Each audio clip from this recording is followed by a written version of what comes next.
Bagong attraction ngayon sa isang theme park sa Subic sa Zambales, ang isang bagong silang na sea lion. Ito na raw ang ika-6 na sea lion na ipinanganak sa pangangalaga ng mga tao dito sa Pilipinas. Mula sa Subic, Zambales, nakatutok live si Micaela Papa. Micaela?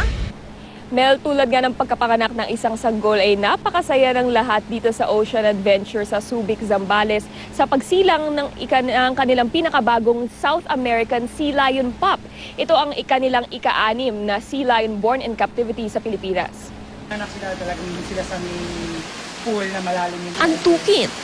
Ano sila? Alangan pang maglakad. At love na love ang kanyang mama. Efforts din na parang... Ito ang cute na bagong silang na South American Sea Lion sa Ocean Adventure Park sa Subic, Zambales. Ang ika-6 na sea lion na born in captivity sa Pilipinas. Ang kanyang ina si Brandy, ang pinakamatandang sea lion dito na may ear infection at katarata. Kaya naman nagulat ang lahat nang matuklasan noong Marso na 7 buwang buntis na pala si Brandy. Napansin namin na yung weight ni Brandy, patuloy siyang tumataas. Ginamit namin yung ultrasound machine namin and then we found out na yun, buntis si Brandy. Wow, it's such a blessing for us to have, another sea lion in our Piniped family.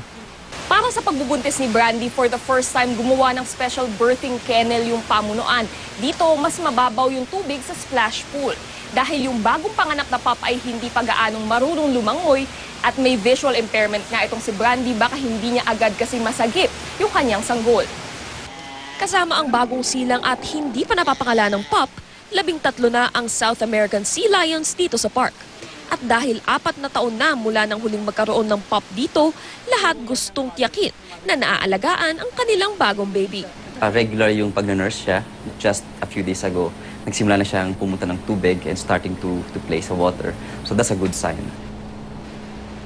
Mel, wala pang ang pangalan nitong bagong Sea Lion Pup, kung kaya naman magsasagawa ng social media campaign ng Ocean Adventure para mapili ang pinakamagandang pangalan para sa ating baby Sea Lion. Mel?